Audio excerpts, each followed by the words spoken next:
It's like, good morning, everybody. Welcome to the Ashes to Rubies podcast. I like to get running right away sometimes, and I forget to say hi. And I like to do a semi professional intro. Yeah, you're semi-pro. You look like you have a new fandangled drink. You are not drinking coffee right now. You're in a timeout. Coffee timeout. Coffee timeout. Did you? How long have you not drank coffee? Like on a regular basis? When did 2 weeks? 3 weeks? 3 weeks? Yeah, just over 3 weeks. 3 weeks. Did you have any withdrawals? Did you have any? Did you notice you had withdrawals? You didn't really talk about it. No, What I were your didn't. withdrawals? Oh, I had headaches. Headaches? Anything else? I was no, I don't know. Itching, twitching, Itch and and twitching.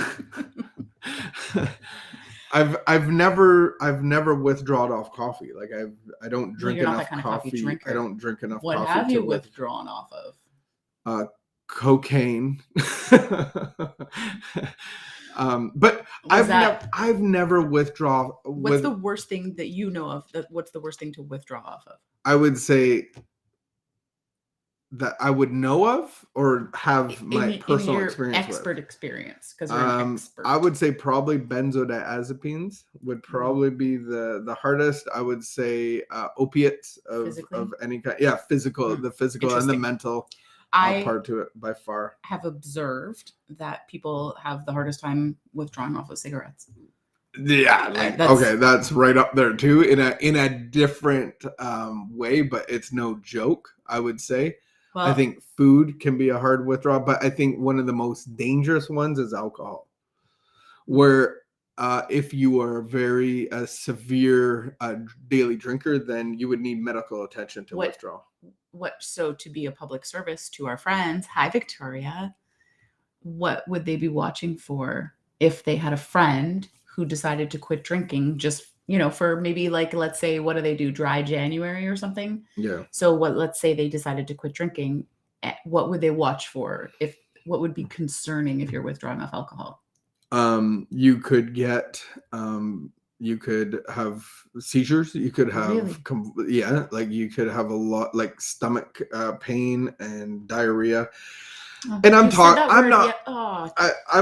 not talking like your average drinker drinking some wine and some beer. I'm talking about like people that drink on a daily basis. But you got this new drink. It is always good to talk to your family doctor.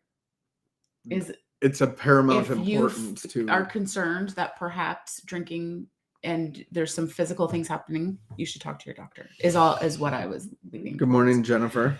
I wanted to welcome, we do have, we live stream this, but we also have listeners on a podcast that could be listening at any point in time from anywhere in the world. And so I just wanted to say hello from the great white north. It's becoming less white, but it's not becoming less white. No, it's not really. Okay, so going back to your drink, what, like you have a white drink. Currently, so what are you drinking? I'm currently drinking an Earl Grey tea latte. Okay. Wow. Do you put some vanilla in it? Not loving it. Oh, that's a chai latte. No, that's a London fog. A London fog. You're drinking a London fog without vanilla. Yeah, I didn't add vanilla. I should have. That's your problem. So my problem is that I'm not drinking coffee. Okay, that's my problem. So are you replacing coffee? I am not. So do you find that it's a replacement with tea? I like a warm drink in the morning. Okay.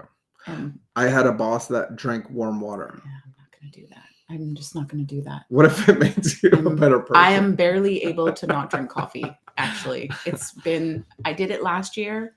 It went smooth sailing. I was really proud of myself. This year is really it's a real mental struggle. I don't have that problem. Like I just. No, you don't. You have other problems. I have other problems that are way worse.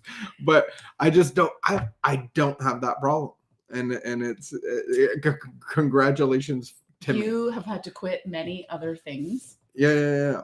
So I feel like it's God's mercy and grace that you are not addicted to coffee. Mercy and grace. For those that are addicted to coffee, just bless you in your coffee consumption. Wouldn't say that I was addicted to coffee.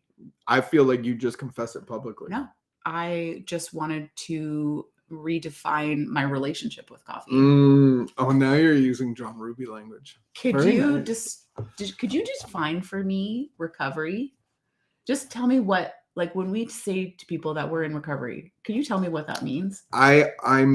My definition of that is recovering a relationship with God that is in the early Bible text in the Garden of Eden.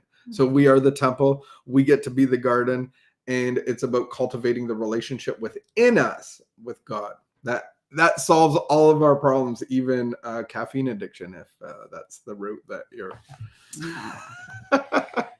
So redefining our relationship with God and the world around us. Yeah, that's very good. I like it. It is so March the 16th. It is like we're at the end of March break. That doesn't really affect our lives whatsoever. Just for the people in school, like high school and public school.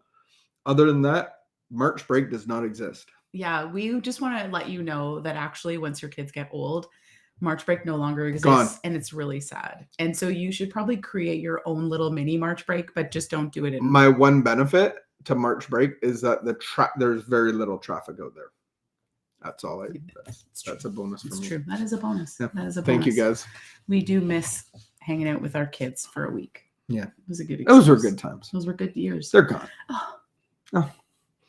Remember when they were little? Get your foamy tea. Before we decide to quit drinking coffee, most of us have to come up against a blank wall.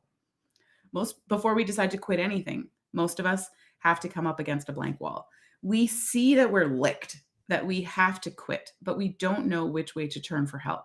There seems to be no door in that blank wall.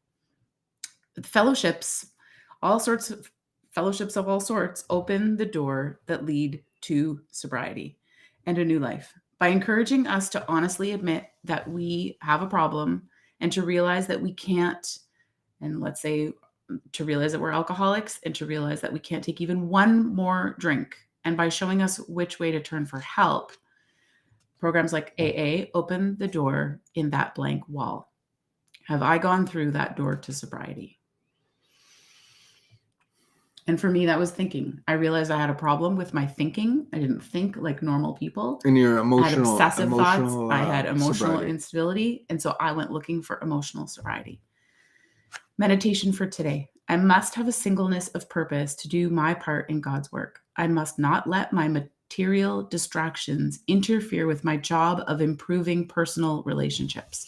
It is easy to become distracted by material affairs so that I lose my singleness of purpose. I do not have time to be concerned about the multifarious concerns of the world.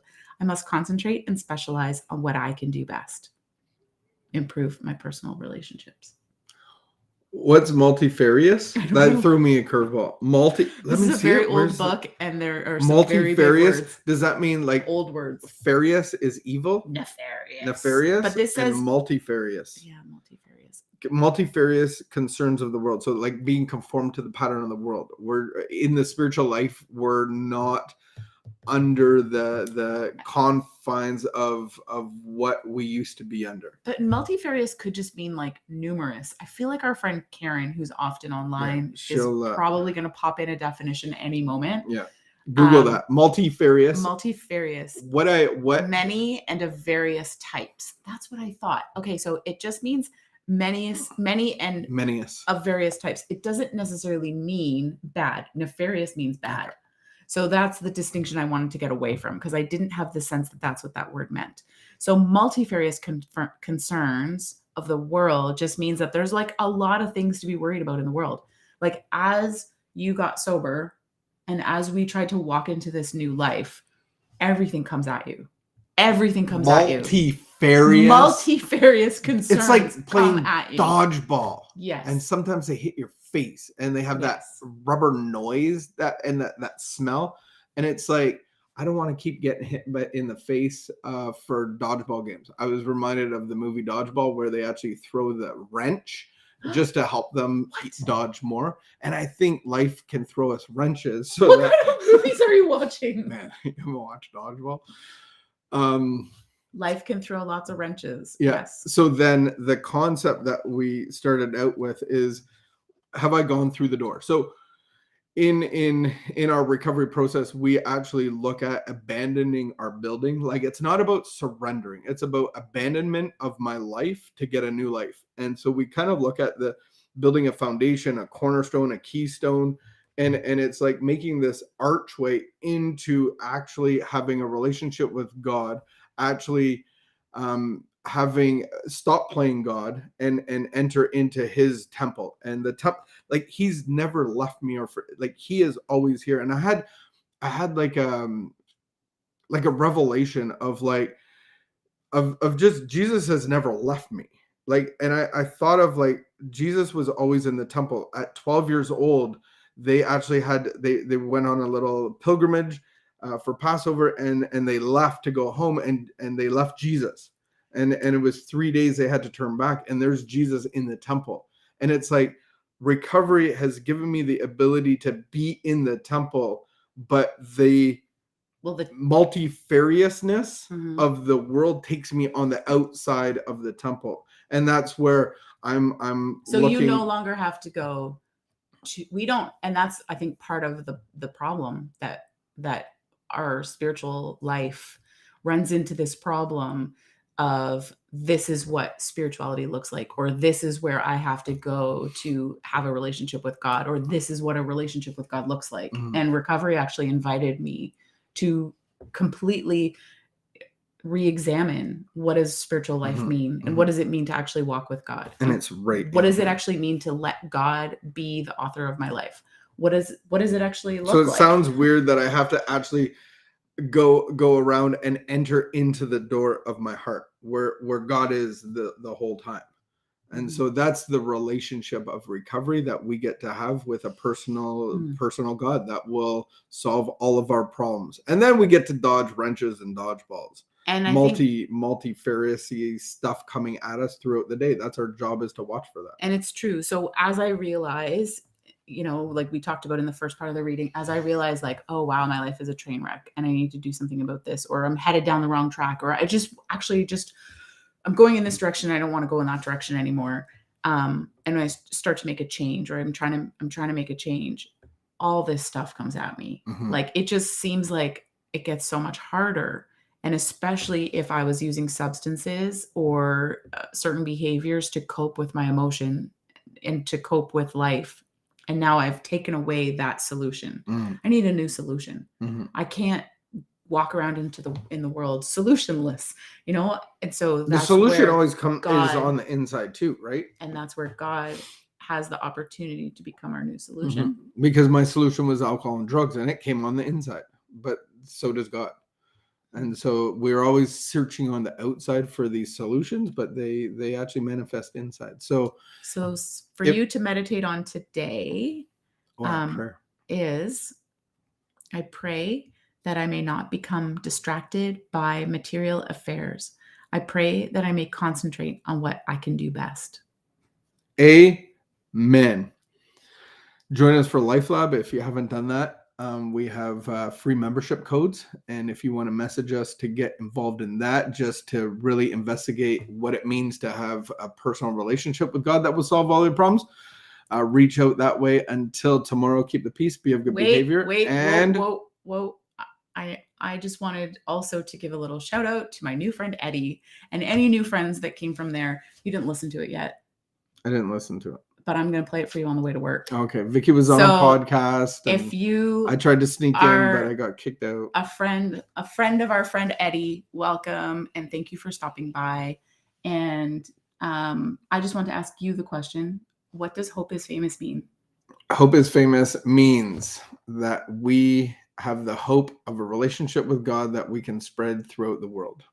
And so we got to make that famous by the results and the evidence of our lives. Amen? Amen. Okay, bye. You say it so much better than me.